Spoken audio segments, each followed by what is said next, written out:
Hello everyone, today we are going to learn Chapter 7, India's Cultural Roots from your Social Science text. In this video, I'll be covering each and every line from the chapter so you don't miss anything important.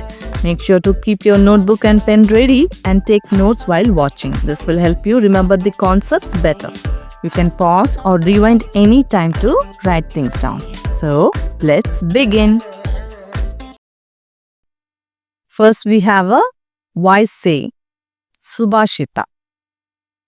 Subashita means wise saying in Sanskrit. These are often poetic and memorable, similar to proverbs or wise quotes. These are short, meaningful verses that teach us important life lessons. They often talk about kindness, knowledge, truth, honesty, and good behavior. Subashitas are found in many old books and were used to teach people how to live a good and wise life.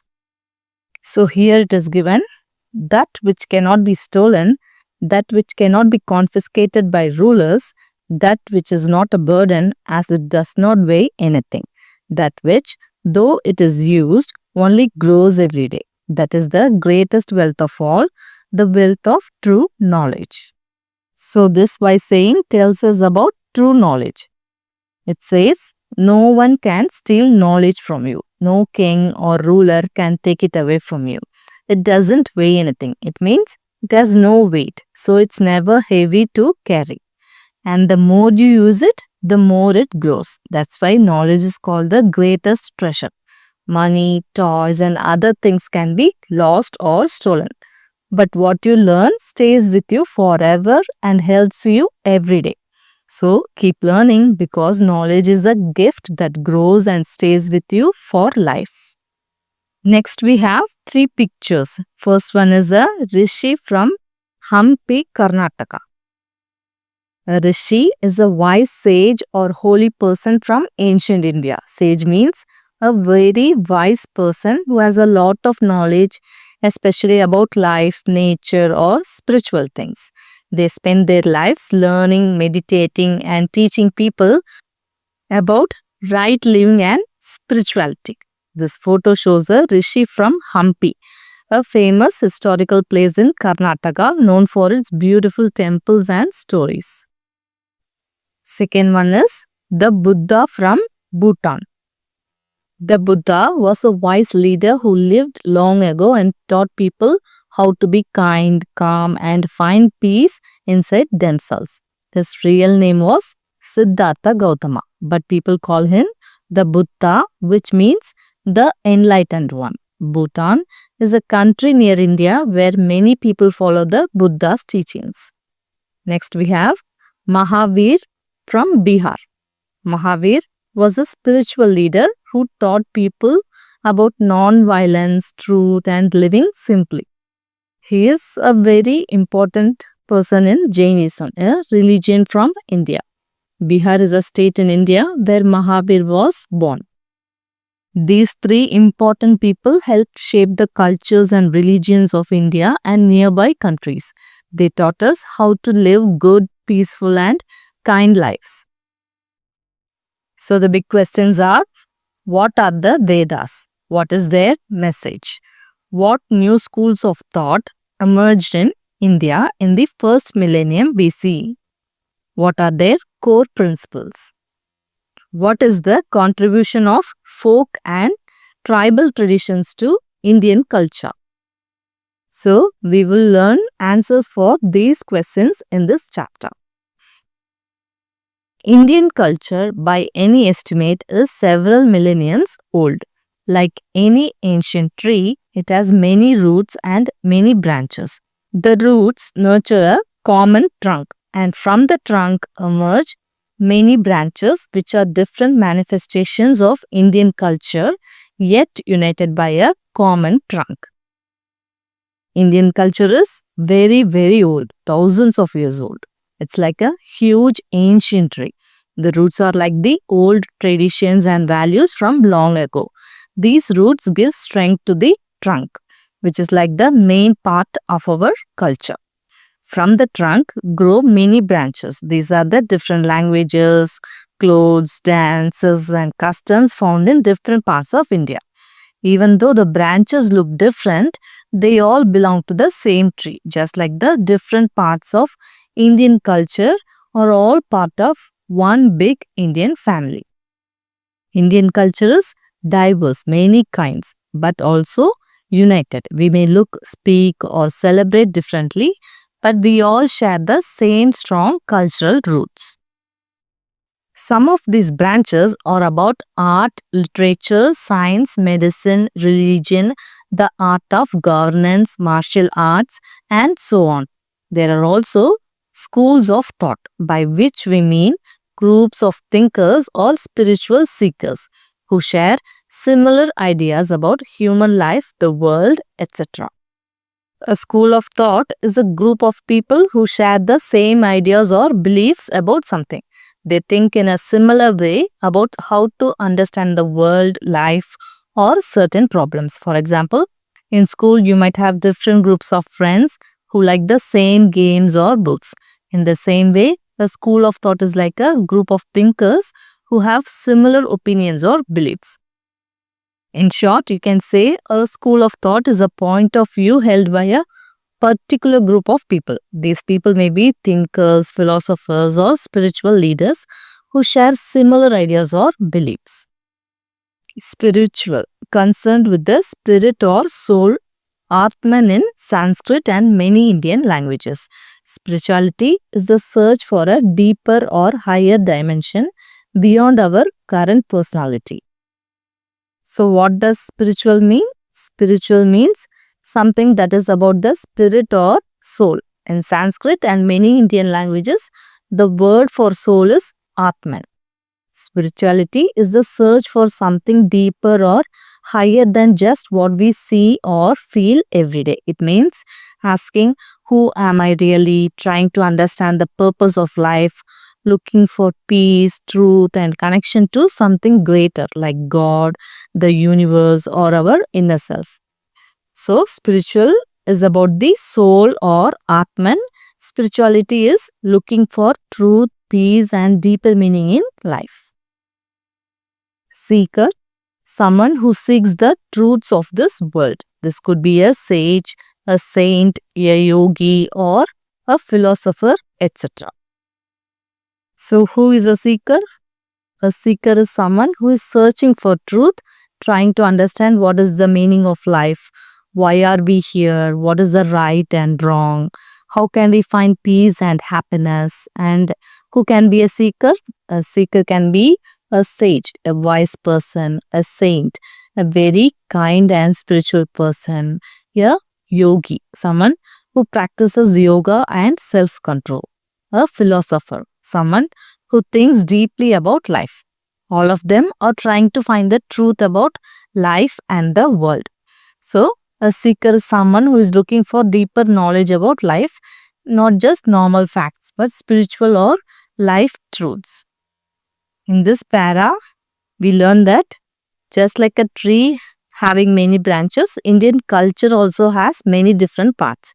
Some of these are art, like painting, music and dance, literature, stories, poems, and books written in different languages. Science, learning about nature, space, and how things work. Medicine, how to keep people healthy, like Ayurveda. Religion, beliefs and ways of worship. Governance, how to lead and take care of a country. Martial arts, learning how to protect yourself using your body. Though India has many different groups, they all help us understand the rich and deep culture of India. Many archaeologists and scholars have pointed out that some of India's cultural roots go all the way to the Indus or Harappan or Sindhu Sarasvati civilization, which we visit in chapter 6. Later on, over time, hundreds of schools of thought emerged in India. We will see here a few early schools which have shaped India into a country with a unique personality. By understanding them and their roots, we can understand India, that is Bharat, better. Archaeologists are people who study the passed by digging up old things that were left behind by people, animals, and plants. And scholars are people who study and learn deeply. So, many archaeologists and scholars say that India's culture is very, very old. It goes all the way back to the Indus Valley civilization, also called Harappan or Sindhu Sarasvati civilization. We will learn more about it in chapter 6. As time passed, many schools of thought, that is, ways of thinking, were born in India. Each one had its own ideas about life, truth, and the world. These early ideas helped shape India's unique personality, meaning they made India special and different from other countries. By learning about these ideas and where they came from, we can better understand the deep and rich culture of our country, India, that is Bharat. First, we will learn about the Vedas and Vedic culture. What are the Vedas? The word Veda comes from the Sanskrit Vid, which means knowledge. Hence, Vidya for instance. We briefly mentioned the Rig Veda in earlier chapters. In fact, there are 4 Vedas, the Rig Veda, the Yajur Veda, the Sama Veda, and the Atharva Veda. They are the most ancient texts of India and indeed among the most ancient in the world. The word Veda comes from the Sanskrit word Vid, which means knowledge. Words like Vidya, which means learning, also come from the same root. We already spoke a little about the Rig Veda in earlier chapters. But did you know there are 4 Vedas in total? They are Rig Veda, full of hymns, that is prayers to nature and gods. Yajur Veda contains rules for rituals and offerings. Sama Veda has chants and music used in prayers. Atharva Veda includes ideas about daily life, health, and magic. These Vedas are the oldest books from India. In fact, they are some of the oldest texts in the whole world. The Vedas consist of thousands of hymns, prayers in the form of poems and songs that were recited orally, not written. These hymns were composed in the Saptasindhava region, which we visit in chapter 5.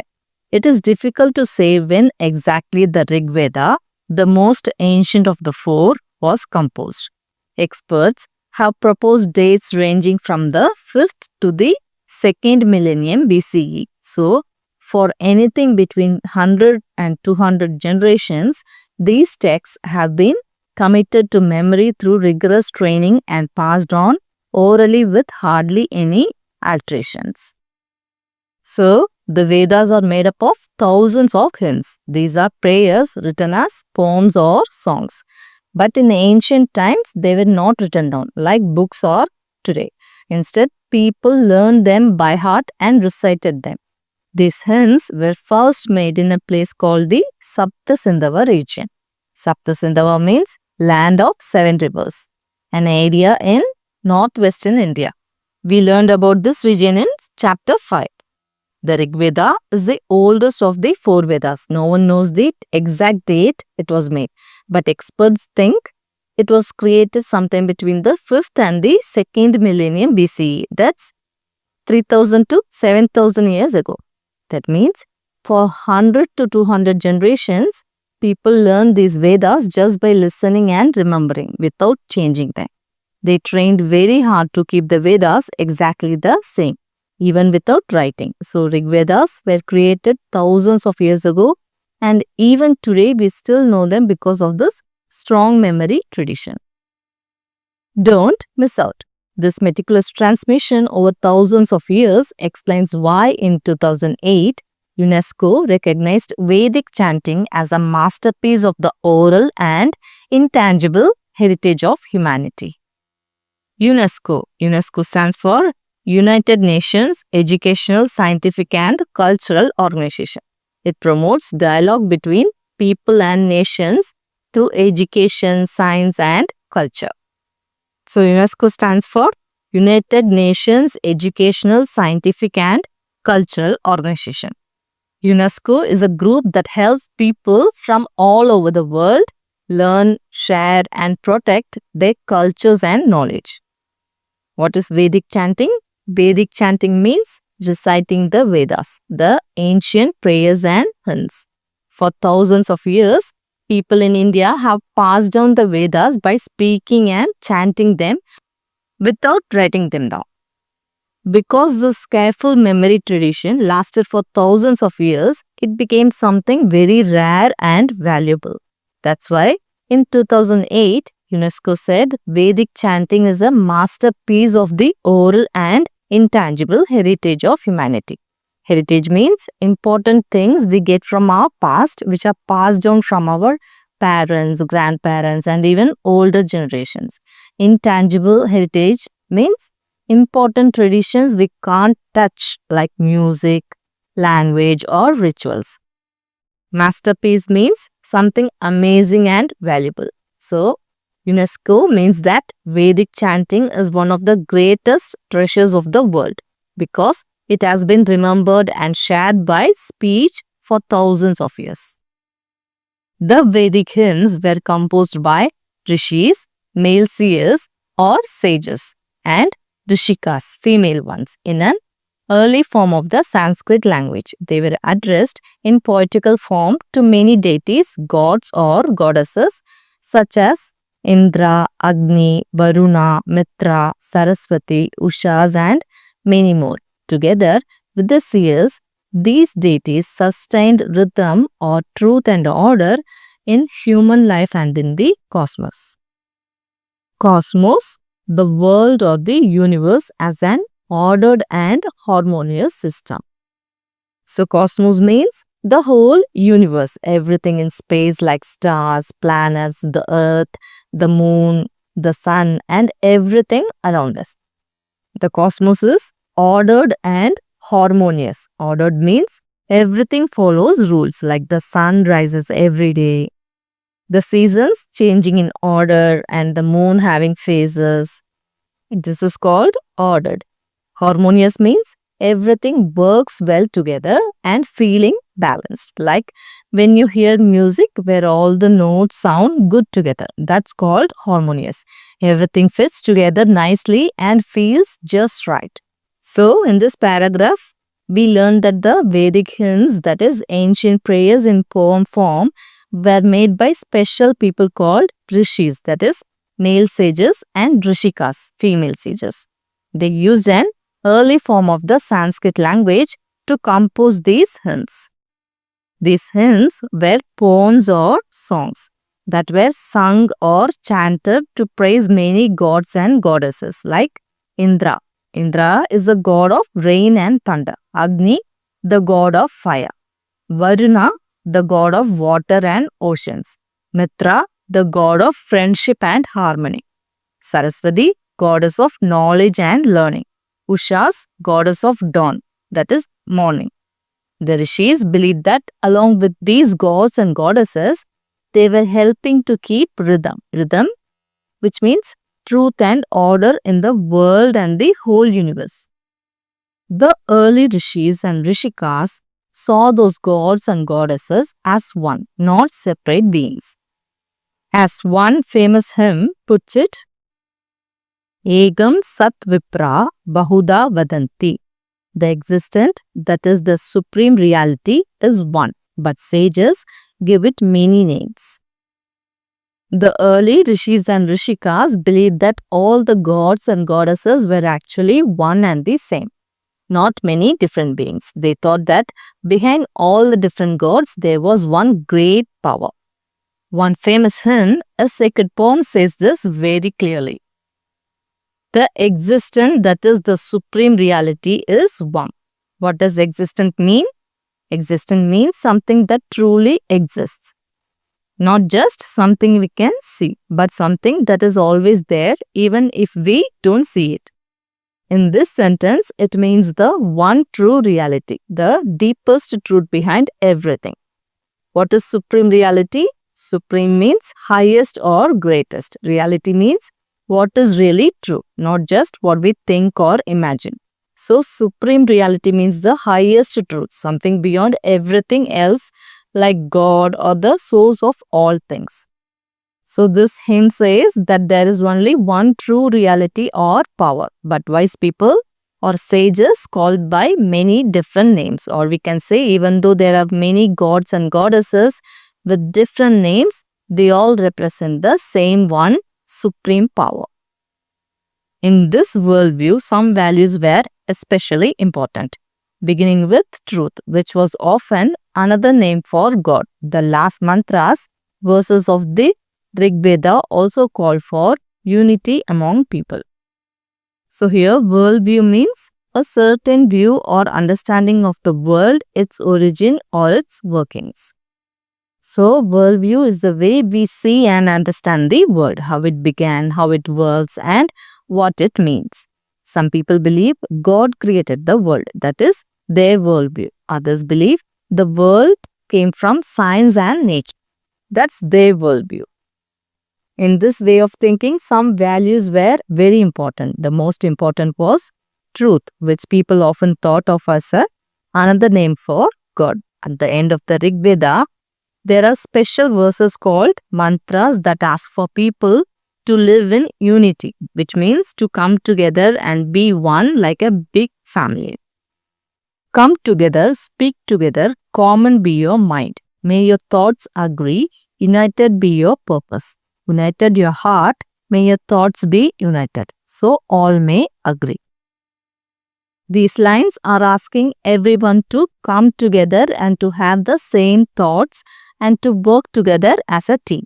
When people think and feel the same way, it helps them agree and get along better. So it's like saying, let's be united, help each other and live happily together. Vedic society. Early Vedic society was organized in different janas or clans, that is, larger groups of people. The Rig Veda alone lists over 30 such janas. For instance, the Bharatas, the Purus, the Kurus, the Yadus, the Turvashas, etc. Each clan was associated with a particular region of the northwest part of the subcontinent. So, in early Vedic times, people lived in big groups called janas, which means clans or big groups of people. A clan is a large group of families that are related to each other and live together. Imagine your big extended family, your cousins, uncles, aunts and grandparents all living and working together. That's like a clan. In early Vedic times, a clan was called a jana in Sanskrit. People in a clan shared the same customs, prayed to the same gods and often fought wars together.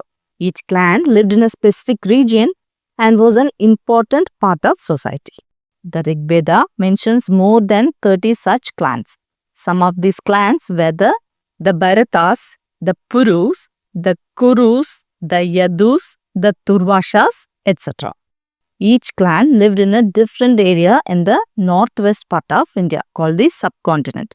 What is a subcontinent? Subcontinent means a big piece of land that is a part of a continent, but is special and big enough to be called its own part. For example, India, Pakistan, Bangladesh and nearby countries together make the Indian subcontinent. Not much is known of how these janas governed their society.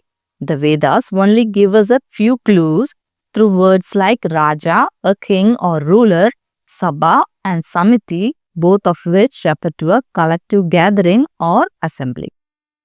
So we don't know a lot about how these big groups or janas were ruled long ago.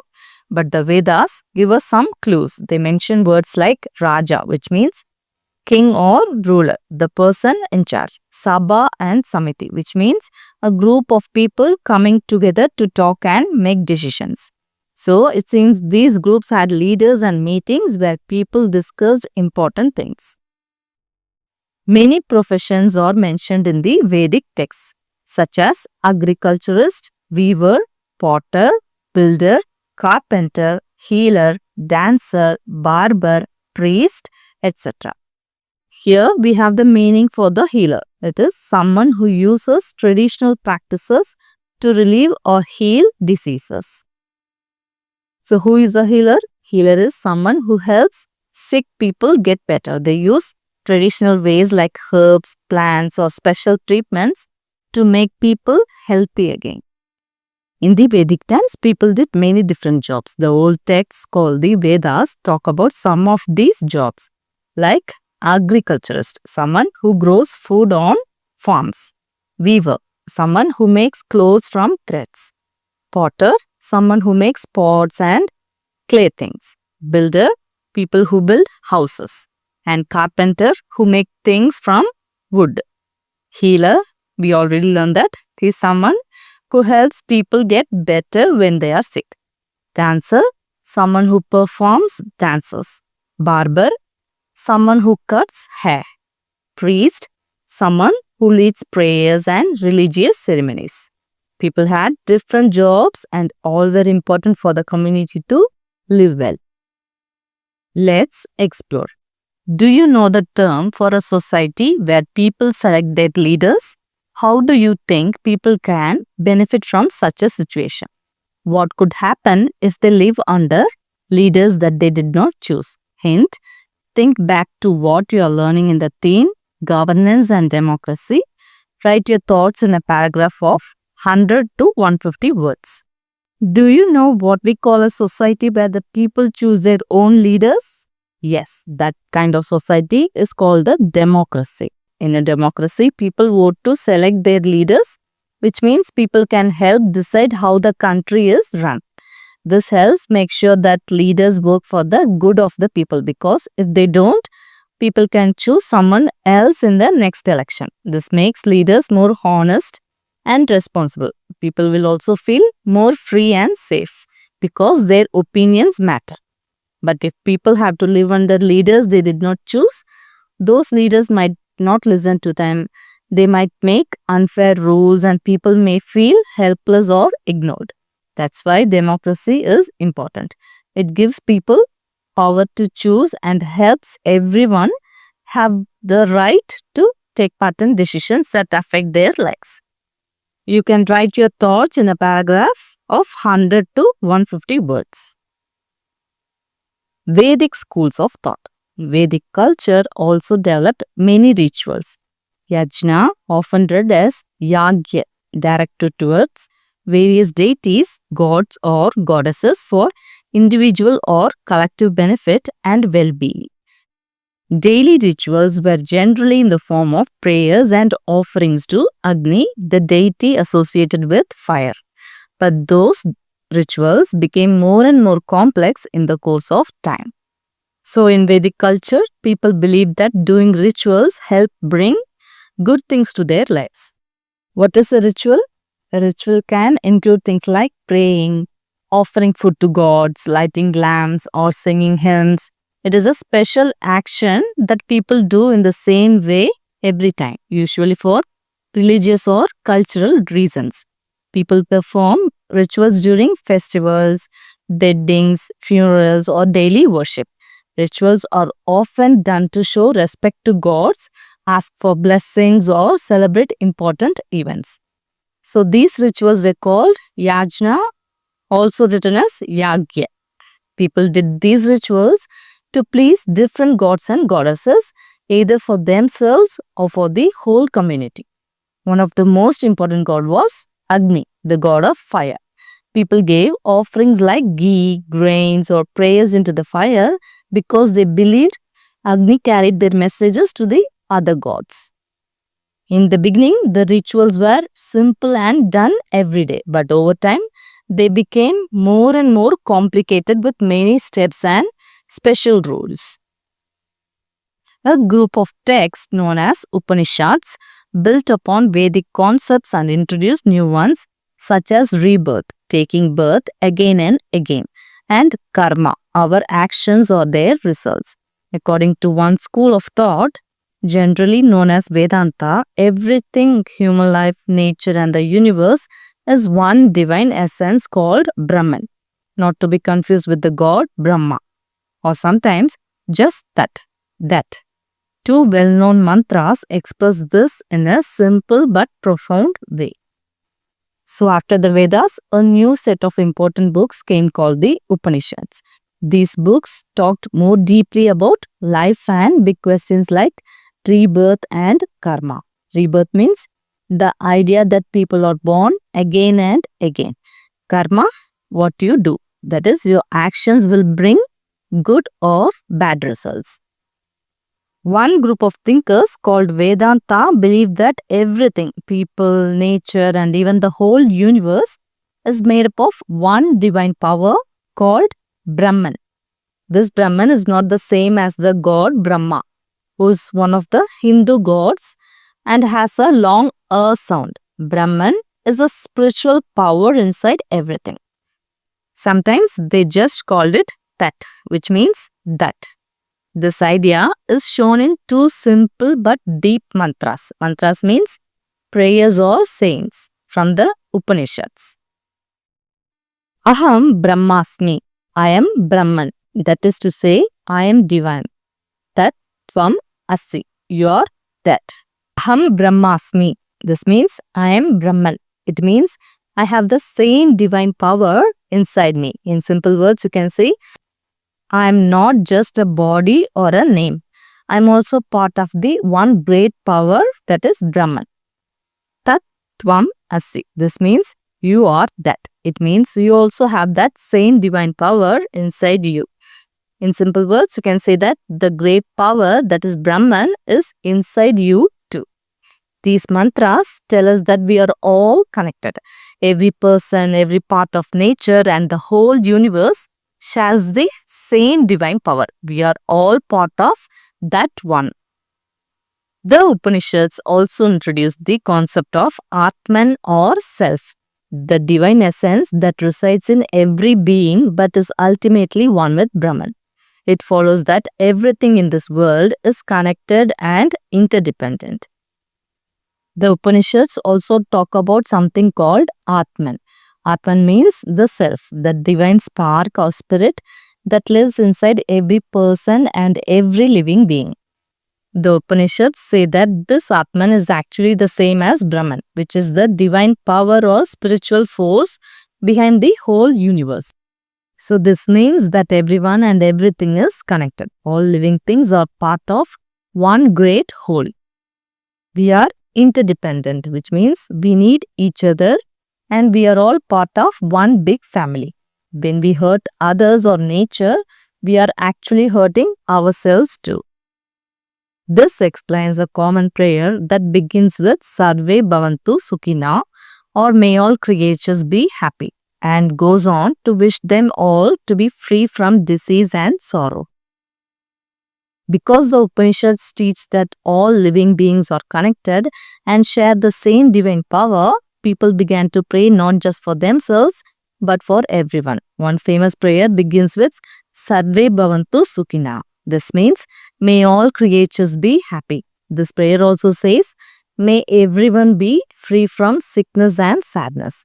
It shows that in this way of thinking we should care for all living beings, not just people but animals, plants and nature too, because they are all part of the same world. Think about it. Have you heard or read any other story that conveyed an important message? What values did it teach you? Have you heard or read any story that gave you a meaningful message? What values or lessons you learned from that story? Values are the good qualities or life lessons we learn, like honesty, kindness, bravery, respect.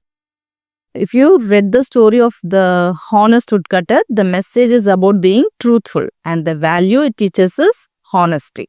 So, you need to remember and share a story that helped you become a better person. Early in the first millennium BCE, several more schools of thought grew out of the Vedas. One of them was yoga, which developed methods intended to achieve the realization of Brahman in one's consciousness. Together, these schools of thought became the foundations for what we call Hinduism today. Consciousness, this quality or state of being aware, for instance, of something within oneself. So what is consciousness? Consciousness means being aware or knowing what is happening, especially inside your mind. For example, when you notice that you're feeling happy or sad, when you think about your thoughts or feelings. Consciousness is the ability to know what you're thinking or feeling. It's your inner awareness. Early in the first millennium BCE means the early part of the 1000 years before the Common Era started roughly from 1000 BCE to 500 BCE, approximately 2500 to 3000 years ago. Many new ideas and teachings started to grow from the Vedas. One of them was yoga. Back then, yoga was not just about exercise. It was a way of thinking and living that helped people realize Brahman, the divine truth or spiritual force, deep inside their own mind and soul. This is called consciousness. Yoga taught people how to connect with the divine through meditation, discipline, and self-control. These schools of thought, including yoga and others, became the foundation or the base of what we now call Hinduism. So, Hinduism is made up of many ideas that started with the Vedas and grew over time. The timeline given in page 108 shows the evolution of Indian philosophical thought from 1500 BCE to 1 CE.